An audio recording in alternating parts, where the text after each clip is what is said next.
Olá, muito boa noite para você, muitíssimo obrigado pela sua companhia. Hoje é terça-feira, 28 de julho e mais uma vez, como sempre, sob a indispensável proteção de Deus, o nosso Fala Baixada de hoje está no ar. Hoje mais um Fala Baixada super especial.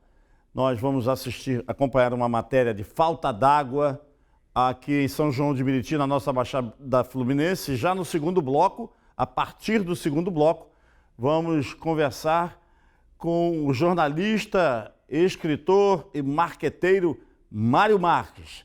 Vamos a essa matéria, porque a Baixada Fluminense vem sofrendo muito em razão do despreparo e da incompetência da inimiga número 1 do povo da Baixada Fluminense, que é a SEDAI. Mauro Vasconcelos atendendo ao chamado dos moradores. Nós estamos aqui no bairro de Tomazinho, na cidade de São João de Meriti. O problema aqui, Mauro, é a falta de água. É o descaso da empresa SEDAI com o seu consumidor. Nelson, te perguntar uma coisa. A gente está enfrentando uma pandemia aí, né, do Covid-19. A gente tem que lavar muito as mãos, ter higiene em dia. Como é que faz tudo isso, tendo só 2 vezes por semana água na sua torneira de casa? Então, fica complicado, entendeu? Às vezes tem que pedir o carro-pipa para abastecer a gente aqui. A gente está aqui, ó, exatamente onde fica a bomba que abastece a parte alta aqui do bairro de Tomazinho, São João de Meriti. E, Mauro, se essa bomba quebra, os moradores ficam simplesmente sem água. E a população, Mauro, depende que o funcionário da SEDAI venha fazer a ligação, porque a ligação da bomba é manual, não é uma ligação automática. Então, se o funcionário falta, não vem, a população também não tem água. A respeito da água, que não sobe água para a parte alta, ela depende de uma bomba, e essa bomba só tem uma bomba, e é 2 vezes na semana que o pessoal tem água, e o restante da semana é sem água. A nossa solicitação, o nosso pedido é que a SEDAI avalie, ver se coloque mais uma bomba para trabalhar 2 bombas e ter água durante 4 dias, não é nem a semana toda, que o correto é a semana todo dia ter água na torneira. É a solicitação para ter água pelo menos 4 dias na semana. Essa é a solicitação dos moradores aqui de São João de Meriti para a SEDAI. Será que a SEDAI vai atender, Mauro? Se fosse ali na Barra da Tijuca, onde mora o presidente da SEDAI, o Renato do Espírito Santo, e chegassem lá na porta do condomínio dele, a SEDAI falasse, olha, a partir dessa semana vocês aqui só vão ter água 4 dias por semana. O pau ia quebrar lá. Ia ser uma confusão danada, já um desembargador mora no condomínio, ia ligar para o governador, né? O pessoal do judiciário, né? A Justiça Federal, o juiz federal ia ligar para o outro ex-juiz. O cara falou que só vai ter 4 dias por semana. Aqui na nossa Baixada é tão discriminada, mas tão discriminada, que a população, cansada de sofrer, pede, pelo amor de Deus, pelo menos 2 dias, pelo menos 4 dias por semana. Não ferra vocês aí na SEDAI, hein? A SEDAI tem sido... Eu tinha uma esperança grande depois que assumiu o Renato do Espírito Santo, né, que já foi superintendente da SEDAI aqui na Baixada, que é da Baixada Fluminense, do Duque de Caxias. Eu fiquei muito esperançoso que a SEDAI ia melhorar o atendimento, mas aí colocou gente apadrinhada de políticos. O deputado indicou de Caxias, o outro indicou de São João, o outro indicou de Belfort. Aí, meu irmão, ferrou tudo. Sinceramente, é decepcionante a gente ver a atuação. Pô, pior do que aquele tal de não sei o que Cabral, Hélio Cabral, era impossível, né? Aí quando veio o Renato do Espírito Santo, falei, bom, o Renato pelo menos conhece de SEDAI, porque aquele outro foi para destruir a SEDAI, para poder baixar o preço da privatização. O compromisso dele era esse. Ele daquela quadrilha que estava lá na SEDAI, tudo indicado pelo pastor do demônio, aquele pastor Everaldo, que não poderia, a rigor, não poderia jamais utilizar o nome de pastor, né? Eu já procurei saber onde é a igreja que ele prega, já procurei saber onde é que ele ministra o evangelho, não tem lugar nenhum. Eu acho que é uma autodenominação.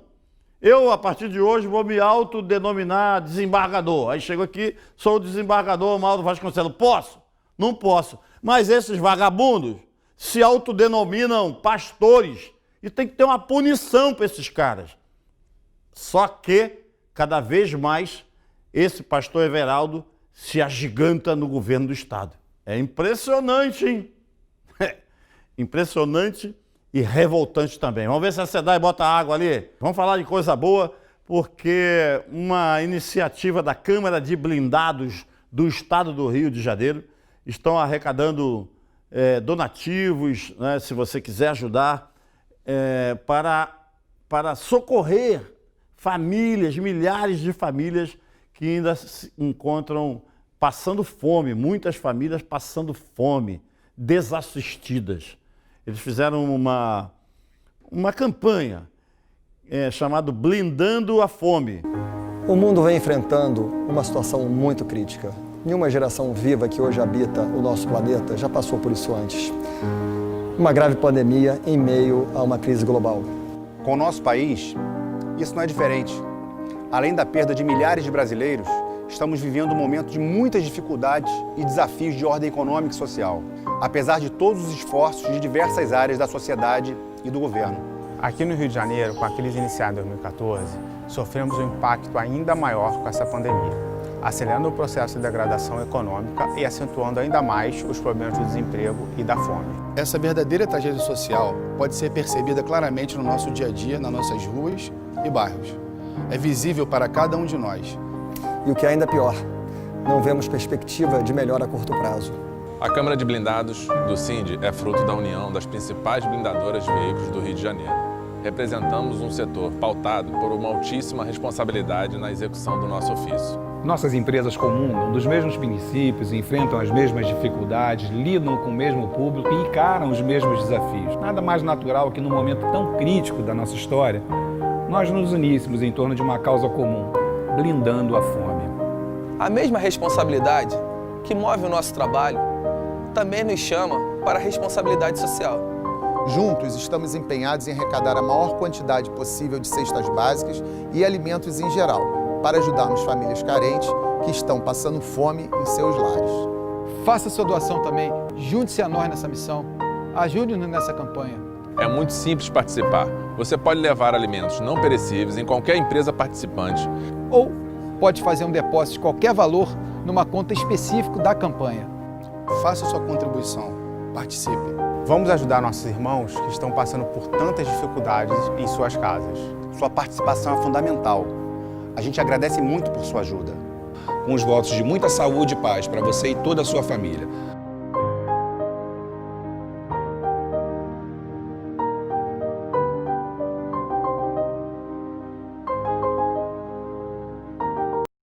Bonita iniciativa da Câmara de Blindados do Rio de Janeiro. Eu quero mandar um abraço para todos os empresários, proprietários de blindadoras, especialmente para o meu amigo Mauro Fará, da Fará Blindagens e também da MG Tech. Ele e um grupo grande você viu aí, de dirigentes de empresas empenhados nessa campanha. Vamos ajudar, gente. Vamos ajudar porque tem muita gente precisando. Daqui a pouco, depois do nosso intervalo, nós vamos bater um papo com o jornalista e marqueteiro Mário Marques. Rapidinho a gente volta, viu?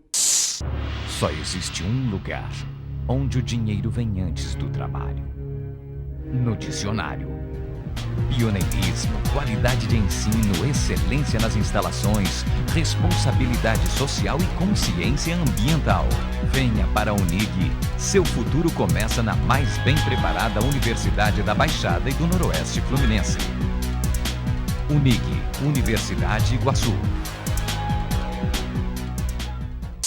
Estamos de volta com o nosso Fala Baixada. A partir de agora, o bate-papo com o jornalista, marqueteiro e escritor Mário Marques. Mário, muitíssimo obrigado pela sua presença, aceitou nosso convite para participar aqui do nosso Fala Baixada. Você sabe que é um programa que busca defender o interesse da nossa gente, principalmente quem mais precisa, da nossa Baixada, de Niterói, São Gonçalo, da Zona Oeste, muito abandonada, enfim. E conversar contigo nesse momento é super significativo porque é um momento político.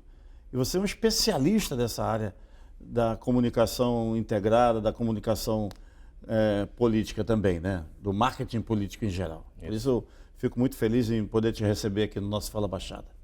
Bom, Mauro, é um enorme prazer estar aqui com você. Você é uma lenda do jornalismo, né? Todo mundo te conhece, onde você vai, você é um cara muito querido, então estou muito feliz de estar aqui com você, até porque eu te acompanho desde pequeno, fora da TV, né? Se eu te falar que eu te acompanho desde pequeno na TV, embeleço bastante você, mas basicamente nós vivemos um momento muito diferente no momento eleitoral.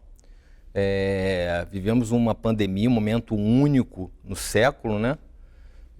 E isso mexeu muito com a cabeça da população, né? Antigamente, antes da pandemia, a população olhava para a lâmpada que faltava, para o asfalto que quebrava, para o buraco, né? Problemas do entorno. E, de repente, surgiu um problema só. Da noite para o dia, a população passou a pensar só em pandemia. E isso mexeu com o emprego das pessoas, com a rotina das pessoas, com a convivência familiar, deixou a população zonza. Então, esse é o momento que tem que ser feito um novo estudo, né? Especialmente baseado em pesquisas qualitativas, quantitativas, para entender o que a população está pensando, como a população está saindo dessa pandemia, né? Como era antes e como a população pensa hoje. Empregos foram ceifados, né? Muita gente perdeu emprego, as famílias estão passando necessidade e existe ainda a possibilidade de uma nova onda da doença, já que houve a liberação, então as pessoas também estão preocupadas com esse novo momento. Então, certamente vai ser uma eleição muito diferente de todas as outras na história do Brasil. Existem vários tipos de pesquisas, né? Pesquisas de mercado, pesquisas de tendências. Agora, no momento político, usam-se mais a quantitativa, né? E a qualitativa. Das duas, qual a que mais a gente consegue mensurar as necessidades do nosso povo? Tá. A qualitativa e a quantitativa, elas caminham juntas, né? A quantitativa, ela estabelece o número, né? São números frios, né? Que você coloca uma pesquisa de campo, entrevista pessoas, depende da amostragem que você estabelece para a cidade, e você tem ali números que são a aprovação do prefeito, rejeição dos candidatos, o número de cada candidato, e você entrega aquele material para o candidato, que é um número frio. Já a qualitativa não, a qualitativa é uma investigação em torno de vários objetivos, entender os problemas da cidade, entender a imagem de cada candidato, entender como a população enxerga o candidato, né? Tentar traçar um perfil que seja interessante para o candidato percorrer naquela eleição, ou seja, a qualitativa define o rumo, define o caminho. É muito difícil hoje você entrar numa campanha majoritária sem ter uma qualitativa na mão. Você vai no escuro. Muitas das vezes o candidato ignora a qualitativa, entra na eleição achando que sabe, não, eu conheço a cidade, conheço a população da minha cidade pensa assim, assim, assado. E aí quando você vai fazer a qualitativa e o cara se enxerga, ele vê que nada daquilo que ele pensava tem a ver com o cenário, com a realidade, né? As pessoas pensam outra coisa dele, as pessoas pensam outra coisa sobre a cidade, as pessoas pensam outra coisa sobre os adversários, ou seja, muitas das vezes o cenário é totalmente distinto do que o cara se enxerga ali. Enfim, já aconteceu algum caso em que o candidato, depois que recebe a qualitativa e que ele vê o diagnóstico que foi feito, ele se surpreende e às vezes ele fica até revoltado, que ele não acredita naquilo que está vendo? Acontece isso o tempo todo. Já aconteceu do candidato desistir. O cara entrar na campanha, né, muito otimista, super otimista, ali em segundo, terceiro lugar, e olhar para a qualitativa e, de fato, quando ele desistiu, a nossa sugestão era exatamente essa, para ele desistir, porque não havia mais espaço para ele crescer, na verdade ele ia submergir, né? Então, acontece muitas vezes de o cara desistir e ficar desanimado, ou ficar mais otimista, enfim. São vários, então vários sentimentos. É fundamental que não, se faça, sem qualitativa, especialmente a quali, né? Às vezes, Mauro, o candidato me chama para uma reunião, aí fala, então, Mário, eu ouvi falar no seu trabalho, etc. Eu queria saber o que você acha. O que você acha do cenário político? Aí eu falo, prefeito, eu não acho nada, tem que saber o que a população acha. Depois de eu entender o que a população acha, eu vou poder dizer para o senhor o que eu acho. Nesse momento eu não acho absolutamente nada. Eu preciso saber que caminho a gente vai trilhar através do que a população pensa. Então, assim, esse achismo, essa coisa, eu acho que tem que falar mais com o público evangélico, eu acho que tem que ir mais nas comunidades mais carentes, todas essas opiniões, elas morrem imediatamente numa qualitativa. Né? A qualitativa é o caminho, né? A estrada. Agora, a tecnologia ajudou muito na realização das qualitativas, das pesquisas em geral, né? Existem muitas metodologias. Elas se parecem, elas se confundem, elas se cruzam, como é que é? Ô Mauro, eu sou especialista em pesquisa qualitativa. Quantitativa é um outro profissional que faz. Na qualitativa, eu aprendi muito nas qualitativas que fazem nos Estados Unidos. A gente uniu algumas metodologias que são utilizadas especialmente em Chicago. E assim, o que eu acho? Eu acho que dentro da qualitativa, especialmente no Brasil, são poucos institutos que fazem qualitativa direito aqui no Brasil e aqui no estado do Rio, menos ainda. Eu conheço assim, 3 profissionais aqui no estado do Rio de Janeiro. Porque assim, se você fizer a qualitativa errada, aliás, tanto a quantitativa quanto a qualitativa, se você fizer a qualitativa errada, você indica o caminho errado. E aí você joga o dinheiro do candidato todo fora, tudo que ele conseguiu, todas as alianças que ele conseguiu. Muitas das vezes, uma coisa que acontece, Mauro, às vezes o cara perde a eleição, né? Perdeu a eleição e começa a achar um monte de... perdi porque me vestiram de mãe de santo e tacaram essa foto nas igrejas evangélicas. Eu perdi porque inventaram que eu tinha um caso com uma amante. E, na verdade, ele já tinha perdido. A pesquisa que ele contratou que estava errada. Então, ele acha, ou inventam para ele, você perdeu por causa disso, disso, aquilo. Mas, na verdade, sim, fez pesquisa errada. Comprou a pesquisa por 4, 5 mil reais, que dava ele 20 pontos na frente. E, na verdade, de repente, o cara já tinha virado. E a pesquisa para agradar o candidato. Exatamente. As pesquisas são feitas muito assim. A qualitativa não, porque poucos fazem, mas a quantitativa, tem um monte de instituto que vai empurrando o candidato até a eleição com números totalmente equivocados. Fazem entrevistas com as pessoas em pontos de fluxo, que é errado, praça, ponto de ônibus. Né? O ideal é você fazer na região, entrar nos bairros, fazer a pesquisa de campo nos bairros. Então, assim, tudo que é barato sai caro, né? Nessa época agora de pré-campanha, né? Claro que tem a questão da pandemia, senão os candidatos já estariam aí na rua, né? Mas a gente que não participa de campanha, mas acompanha,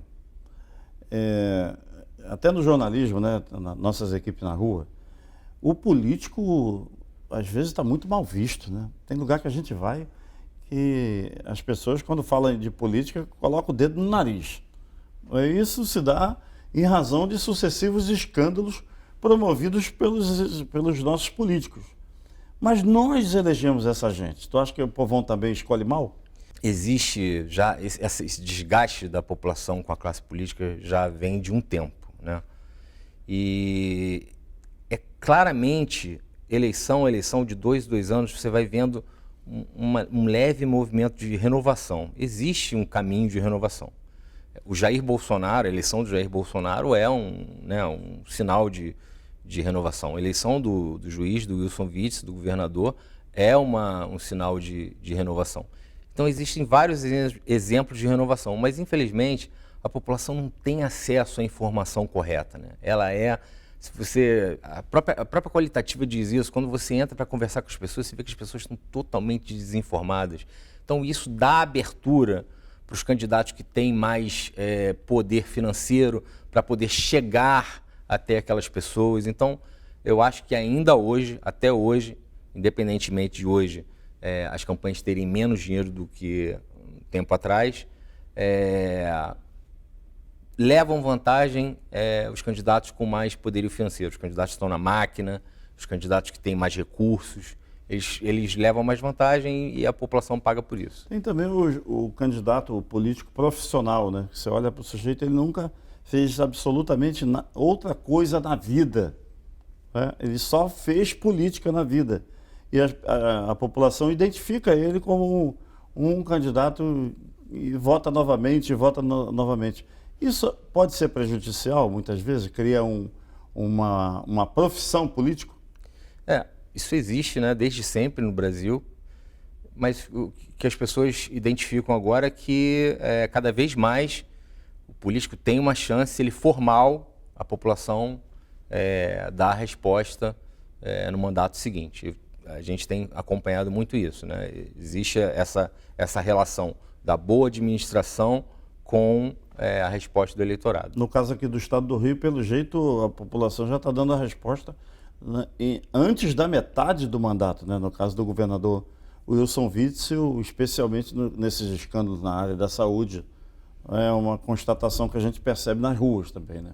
Olha, eu não posso falar sobre o governador Wilson Witzel, eu sou suspeito para falar porque eu tive uma relação com ele, gosto muito dele, e eu tenho certeza absoluta que ele não tem absolutamente nada a ver com esses escândalos, que ele não está envolvido.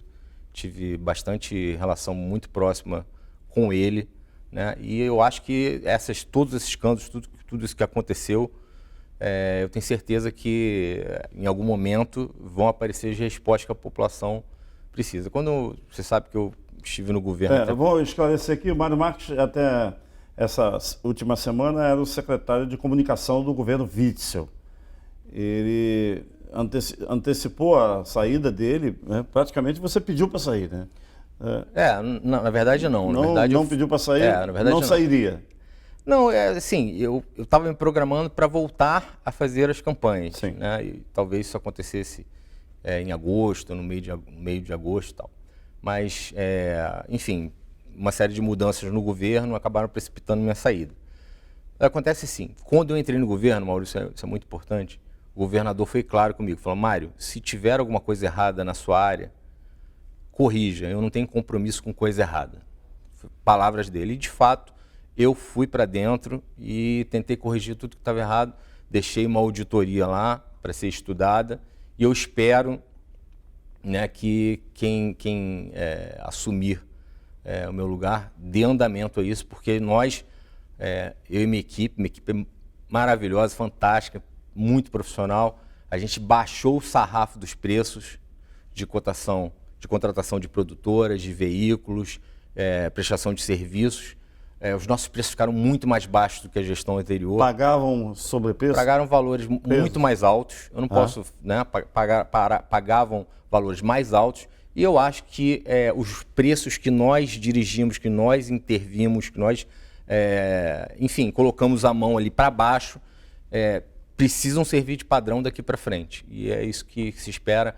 Eu e minha equipe, a gente está nós estamos muito orgulhosos de ter entregado cuidado com o dinheiro público, honestidade, ética, integridade, e vamos ver o que vai ser daí para frente. Esse período que você passou lá no governo do estado, lá bem próximo do governador Wilson Witzel, né, diariamente estando com ele, você percebeu, antes perguntar se foi positivo, negativo ou indiferente para a sua profissão, enfim.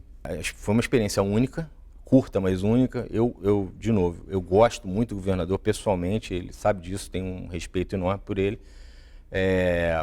Acho que ele é um cara com uma inteligência acima da média, um ex-juiz federal, ninguém chega a juiz federal assim da noite para o dia, um cara que estudou, um cara vivido, um cara experiente, cometeu erros que são passíveis de qualquer governante.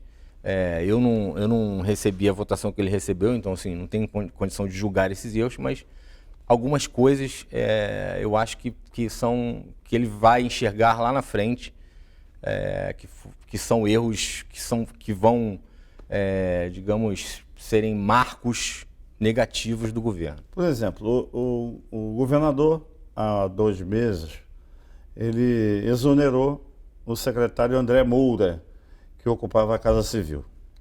Mais recentemente, ele transformou a Casa Civil numa supersecretaria e alçou ao cargo o secretário de governo Cleiton Rodrigues. Agora, semana passada, ele trouxe de volta a figura do ex-deputado federal, né, André Moura, para comandar essa subsecretaria, defenestrando, tirando do cargo o Cleiton Rodrigues, que sempre foi uma pessoa bem próxima a ele desde o segundo turno das eleições.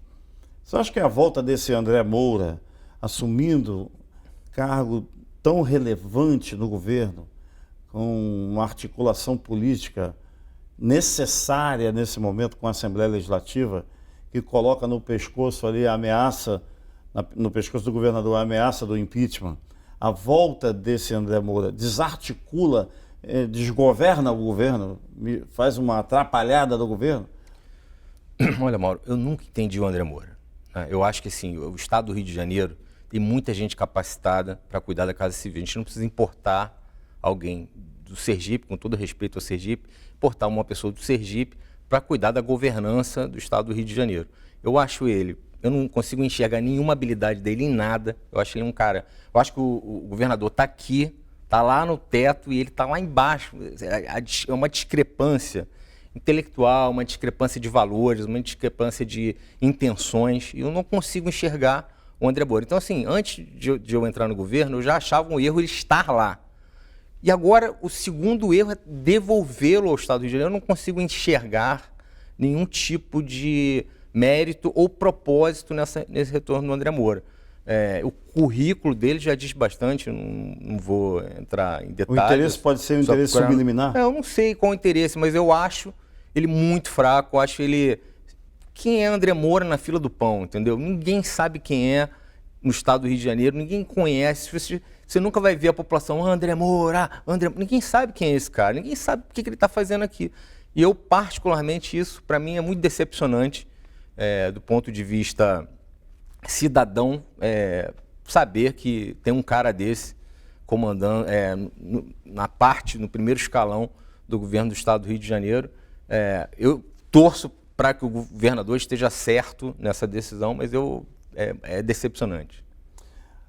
Estou conversando aqui com o Mário Marques, jornalista, escritor, marqueteiro, entende de política e até semana passada secretário de comunicação do governo Witzel. Mário, eu vou pedir licença por alguns minutos para o nosso intervalo e daqui a pouco continuamos conversando com ele. Rapidinho a gente volta. Só existe um lugar onde o dinheiro vem antes do trabalho. No dicionário. Pioneirismo, qualidade de ensino, excelência nas instalações, responsabilidade social e consciência ambiental. Venha para a Unig.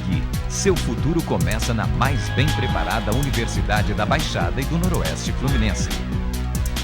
Unig, Universidade Iguaçu. Estamos mais uma vez de volta com o nosso Fala Baixada, agradecendo muitíssimo o prestígio da sua companhia. Estou conversando aqui com o jornalista Mário Marques. Nós falávamos da tua passagem pelo governo do estado. Claro que para desenvolver o trabalho que você desenvolveu lá, a própria imprensa, depois da tua saída agora, essa semana, reconhece isso, declaram isso. Você também é um jornalista que teve passagem pelo Jornal Globo, pelo Jornal do Brasil, por diversos órgãos de imprensa. Deixou construído ali, claro, ninguém é forte sozinho, mas eu percebi às vezes que estive lá, que você levou uma grande equipe para formar uma comunicação que trouxesse mais respeito e credibilidade ao governo. Eles estão continuando com esse projeto, já destruíram, porque quando a gente sai de algum lugar, a intenção seria, o ideal seria que as pessoas que sucederem a gente sejam iguais ou melhores que nós.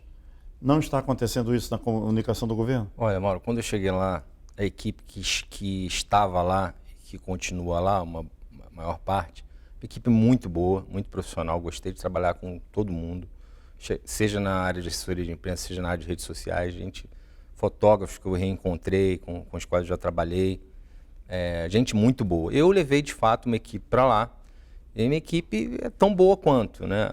O cara que era diretor da Record, por exemplo, levei para lá, diretor da Globo. A gente já passou por jornal, a gente já passou por agência de rede social, a gente trabalhou em inúmeras campanhas comigo, levei só os melhores com os quais eu já trabalhei. E as pessoas vão ser todas exoneradas, já estão sendo exoneradas, né? E, enfim, a pessoa que vai me substituir deve colocar, eu nunca participei de governo, então assim, dizem que isso é absolutamente natural, né, por ser de confiança. Por enquanto, colocaram uma substituta lá no meu lugar, uma senhora que é meio acéfala, assim. Então, é correto dizer que o governo, nesse momento, está incomunicável? Colocaram uma moça que é meio sem noção, assim, que não tem estatura para ser, mas eu tenho certeza que o governador vai achar um cara bom para tocar e com a equipe que tem lá vai fazer o melhor possível e vai continuar, né? Não tenho a menor dúvida disso. Eu acho que a comunicação de lá era boa e continuará boa. Vamos voltar a falar aqui da sua especialidade de marketing. Não só do marketing político, mas em geral, né? O marqueteiro é o cara que orienta, né, as pessoas para o rumo mais correto. Isso vem de onde? Com base em quê? Como é que você faz uma observação prévia da pesquisa? No caso de pesquisa política, por exemplo, da observação política. Então, Mauro, eu de fato vim do jornalismo, né? Fiquei bastante tempo no Globo, Jornal do Brasil, tive revista de música. A minha formação é na área de cultura, na área de música. Eu fui crítico de música do Segundo Caderno bastante tempo, tive revista de música. Essa migração para o marketing aconteceu ao acaso.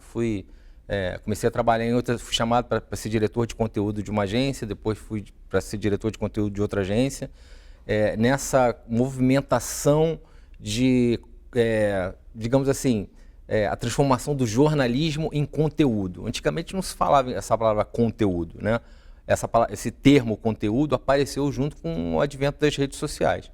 Então, entrei na agência no advento do Twitter, né? Depois do Facebook, depois do Instagram, fui moldando nas estratégias de rede social, abri a minha agência, a LabPop.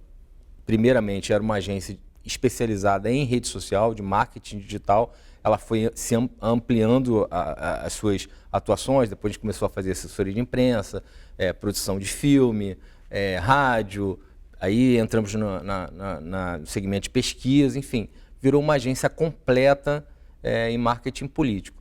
E a experiência, né, você vai adquirindo experiência, o jornalismo nesse ponto foi muito importante para mim, né, de você ter experiência do texto, você ter experiência da imagem. Foi muito importante nessa migração do jornalismo para o marketing e fui tocando. A nossa agência colocou a Regina Casé nas redes sociais, nós que empurramos ela para as redes sociais na época do Esquenta, atendemos ao ECAD durante muito tempo, gerenciamos crise para o ECAD, várias bandas, vários políticos, várias empresas, bancos, todo segmento de empresa que você possa imaginar. A LabPop vai fazer 10 anos agora em dezembro. A LabPop já atendeu. Então, assim, estou super feliz com... Né? O que me traz felicidade, Mauro, é de sair do governo e voltar já na fervura. Eu voltei embalado, cheio de trabalho. Não teve nem um dia de descanso? Não tive nenhum. Já, no dia seguinte já tinha uma quali para fazer. Muito bom. Tenho 5, 6 qualis aí para fazer nas próximas 2 semanas, que eu não teria tempo de fazer, porque eu estava usando só o fim de semana para fazer. Então, qualis que vão virar, obviamente, campanhas eleitorais. Na parte do marketing e da sua especialidade, tem uma figura que pouca gente conhece, que é o gerenciador de crise. Mas ele pode atuar na parte política, mas também em empresas. Muitas empresas se socorrem. Sim. E como é que consiste o gerenciador de crise? Tem uma confusão numa empresa? Que tipo de crise? Olha, a gente gerenciou tudo que é tipo de crise você possa imaginar. De políticos, de todos que você conhece, a LabPop pelo menos já passou ali para fazer alguma coisa. Mas assim, tem alguns casos, vou tentar falar rapidamente. Exemplo, uma vez a gente foi contratado pela Lanza, que é a concessionária da linha amarela, porque teve um incêndio dentro do túnel e as pessoas paradas começaram a twittar e a Lanza queria saber que tipo de resposta daria para a assessoria de imprensa, né? Enfim, jornais procurando a Lanza para falar por quê. Parou tudo, parou a cidade por causa daquele incêndio na linha amarela. E aí, quando a gente foi fazer o relatório de monitoramento para entender o que as pessoas estavam dizendo, a agência parou inteira para fazer esse relatório, durou mais ou menos 5, 6 horas, a gente entendeu que as pessoas não estavam reclamando da Lanza ou da linha amarela. As pessoas estavam dizendo que toda vez que acontece alguma coisa é um caos no trânsito, a cidade é muito mal administrada, o trânsito é caótico. Então, jogou toda a responsabilidade para o prefeito, que na época era o Eduardo Paes. Então, nós montamos toda a nossa resposta jogando a responsabilidade para o Eduardo Paes. Então, a Lanza ia se defender, possivelmente, e, de repente, com o nosso relatório de monitoramento e gerenciamento de crise, a gente mostrou para a empresa que a resposta deveria ser no outro sentido, e o Eduardo Paes, enfim, teve que acabar respondendo também. Olha, que coisa interessante. É bom saber disso, né? O relatório, o monitoramento de imagem, hoje é tão importante quanto uma qualitativa, quanto uma quantitativa, é muito importante. Agora, Mário, nessa questão da política, por exemplo, aqui na Baixada Fluminense está dando a impressão que muitos prefeitos, muitos pré-candidatos, já com mandato, poderão ser surpreendidos com o resultado das eleições. Você está acompanhando essa movimentação? Sim, sim, sem dúvida. O que acontece, Mauro? Eu acho que a pandemia, de certa forma, ajudou os prefeitos, alguns prefeitos, né, que administraram bem a crise, que souberam conduzir a saúde nesse momento, levantaram os prefeitos. Muitos prefeitos que estavam mortos acabaram por serem ressuscitados por conta da pandemia. Eu cito Crivella, né, que antes da pandemia seria 5º, 6º lugar, e hoje, até por conta também da entrada dos bolsonaristas no PRB, no Republicanos, ganhou a eleição do Crivella, ganhou um novo rumo por conta do gerenciamento da pandemia. Então, acho que alguns prefeitos foram salvos pelo gerenciamento da pandemia. E os prefeitos que já tinham uma administração reprovável e foram mal durante a crise da pandemia, esses aí não vão chegar nem no segundo turno, caso haja, né, na cidade, não chegarão no segundo turno. A gente está falando da Baixada Fluminense, mas serve para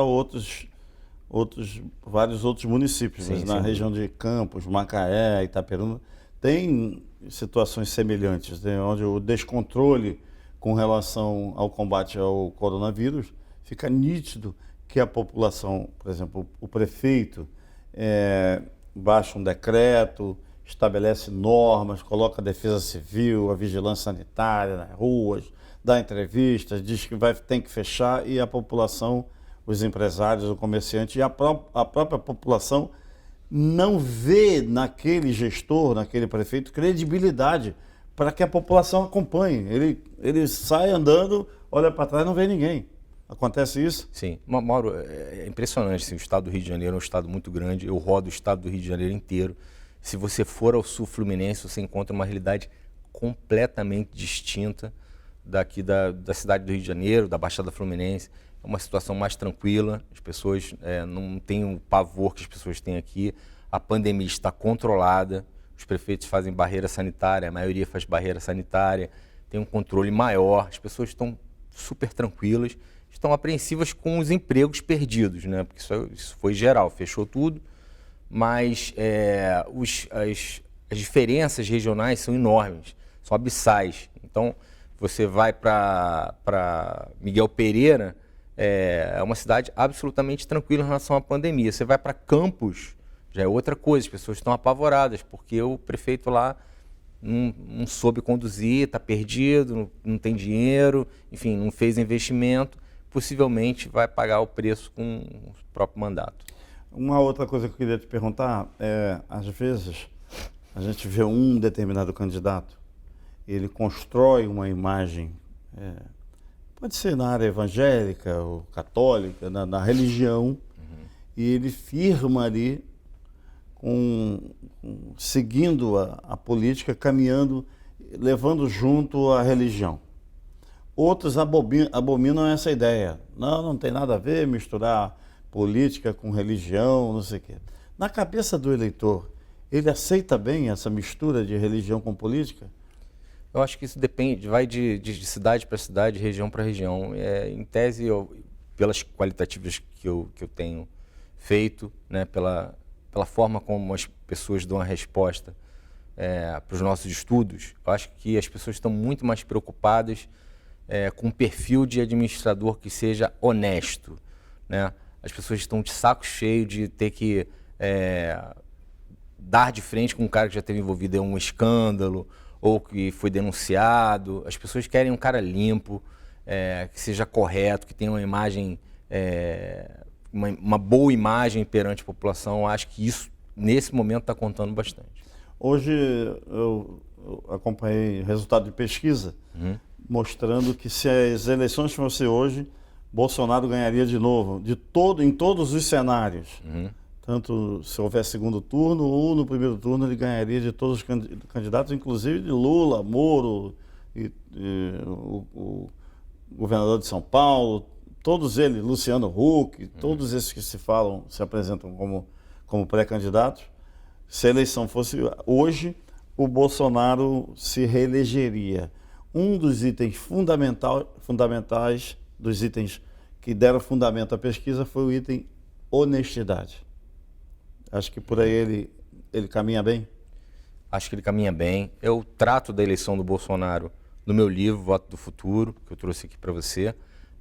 Eu acho assim, está muito longe da eleição para você fazer uma quantitativa. As pessoas, nesse momento, elas acabam escolhendo os candidatos mais conhecidos. Escolhem os candidatos mais conhecidos.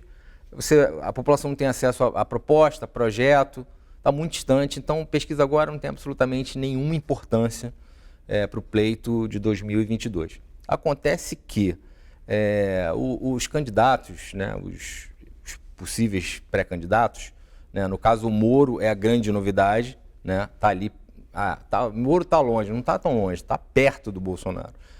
Na eleição de 2018, o Bolsonaro ele conseguiu atrair o centro contra a esquerda. Então ele tinha mais ou menos um teto de 30, que é o que ele tem hoje, né? O centro no segundo turno se juntou a ele e ele se elegeu. Em 2022 é muito difícil que o centro se volte ao Bolsonaro. O centro vai ter um candidato próprio. Então, qual vai ser o tamanho desse centro diante do Bolsonaro? Essa é a questão. Talvez seja uma disputa entre Bolsonaro e centro. Eu só acho que a eleição de 2022 vai ser muito diferente da eleição de 2018. Não vai ser essa moleza que as pessoas estão achando, não, o Bolsonaro está bem, não vai ser. Esquece, não vai acontecer. A tendência é que exista um candidato de centro, um candidato novo, que pode até tirar o Bolsonaro do segundo turno. Ele está forte, ele tem uma base forte, os bolsonaristas estão aí, uma base muito grande de defesa na internet. Os deputados do bolsonaristas são deputados atuantes, que vão para a internet defender, que são, enfim, são fortes, mas está muito longe para dizer o Bolsonaro vai se reeleger. Eu acho que essa quantitativa eu não gosto nem de olhar. Muito bem. O nosso programa está terminando. Você anunciou que vai me entregar um livro. Eu trouxe aqui para você o Voto do Futuro. Muitíssimo obrigado. Eu já tinha tomado conhecimento do teu livro. É um livro, Mauro. Aqui, gente. Olha que livro. É uma bíblia para o candidato? É uma Mauro, orientação? Esse livro, Mauro, você que conheceu meu pai, esse livro tem a alma do meu pai, né? Então, tudo que eu vivi desde moleque, panfletando para o meu pai, né? Todas as eleições que eu enfim, estive perto do meu pai, tudo isso, a alma dele está aí. Você sabe, Mário, falando do teu pai, eu que fui vereador em Nova Iguaçu e fui companheiro do teu pai durante 6 anos. Eu já conhecia ele porque o meu pai, lá na Califórnia, onde eu nasci, foi cabo eleitoral do teu pai. Olha isso. Então eu já, desde pequena, aprendi a respeitar o Mário Marques, teu pai. E aí, durante os 6 anos, numa Câmara de 33 vereadores, a gente tem todo tipo de gente. E eu aí que passei a respeitar mais ainda ele, não só pela generosidade dele como pessoa, mas como um político que sempre teve os pés no chão, sempre foi um cara orientador. E depois, quando foi deputado estadual, deixou grandes projetos lá na Assembleia Legislativa, grandes projetos. Muitos dos que estão lá, que querem fazer alguma coisa, passam pelo referencial Mário Marques. E na gestão municipal, não roubou e não deixou que roubassem, que é muito significativo no homem público. Então eu tenho um prazer, um orgulho, sempre que a gente se encontra, que a gente fala de política, a gente bate papo, eu olho para você e lembro do teu pai. E é muito interessante que isso ocorra, é muito significativo que isso possa ocorrer quando a gente tem compromisso, né?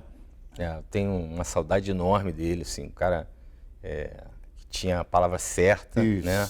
E depois que ele se foi, eu encontro pessoas que conheceram ele e vejo como ele era querido, amado, como as pessoas respeitam, né? Se eu conseguir ter esse respeito das pessoas na minha partida, eu vou ficar super feliz também.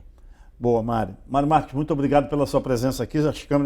Nossas câmeras inteiramente à sua disposição. Obrigado a oportunidade, Mauro. Estou muito feliz de te reencontrar. Respeito muito você, seu trabalho. Você é um gênio da comunicação, do jornalismo. Eu acho a marca Fala Baixada uma marca gigante. Eu tenho certeza absoluta que você vai trilhar ter muito sucesso ainda com esse programa. Obrigado, Mário. O Fala Baixada é assim, compromisso com a verdade, compromisso com você. Muitíssimo obrigado pelo prestígio da sua companhia, um grande abraço e até amanhã.